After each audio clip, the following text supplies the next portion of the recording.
নিজের ছেলেকে খুঁজতে গিয়ে নিজের বোনকে খুঁজে পেল টটিনি। হ্যাঁ বন্ধুরা, আমরা এমনটাই দেখতে চলেছি পরশু আজকের নায়ক ধারাবাহিকের আগামী পর্বগুলোতে। হ্যাঁ, আরশিকে পেল, কিন্তু তার ছেলে লাড্ডুকে পেল না। তার ছেলে লাড্ডুকে খুঁজে পেল লাড্ডুর পা পরশুরাম। হ্যাঁ, লাড্ডুকেও পাওয়া গেল, আরশিকেও পাওয়া গেল, কিন্তু আসল ক্রিমিনাল বিজিত লাহিড়িকে পাওয়া গেল না। ওইদিকে তটিনী কি কাজ করে, কি তার আসল পরিচয়? তটিনী অনেক বড় একটা অফিসার, সিবিআর স্পেশাল ব্রাঞ্চের সেও বড় অফিসার, কিন্তু তটিনী আর পরশুরাম দুজনের পরিচয় কেউই জানে না। তটিনী কোনো ক্রিমিনাল নয়, তটিনী পরশুরামের থেকেও বড় ডিপার্টমেন্টে কাজ করা একজন অফিসার।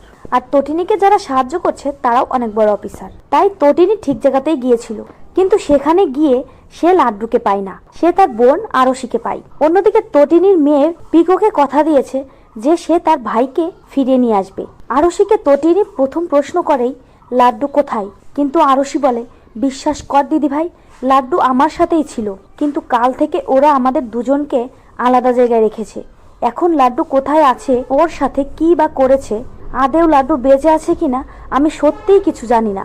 তখন তটিনী বলে, না, আমার লাড্ডুর কিচ্ছু হবে না, ও ঠিক আছে, লাড্ডুকে আমি খুঁজছি, স্পেশাল ব্রাঞ্চের অফিসাররা ওকে খুঁজছে, ওর কিচ্ছু হতে পারে না, ওকে আমরা ফিরিয়ে আনবই।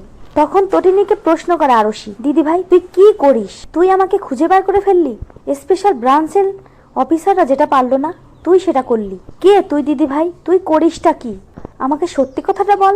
তো বন্ধুরা, এবার যদি এমনটাই হয় তাহলে দেখতে তোমাদের ঠিক কেমন লাগবে কমেন্ট করে জানাও। আর চ্যানেল নতুন হলে অবশ্যই দয়া করে চ্যানেল সাবস্ক্রাইব করো। আর পরশুরাম আজকের নায়ক ধারাবাহিকের নতুন আপডেট পেতে অবশ্যই ভিডিওতে লাইক শেয়ার কমেন্ট করতে ভুলো না।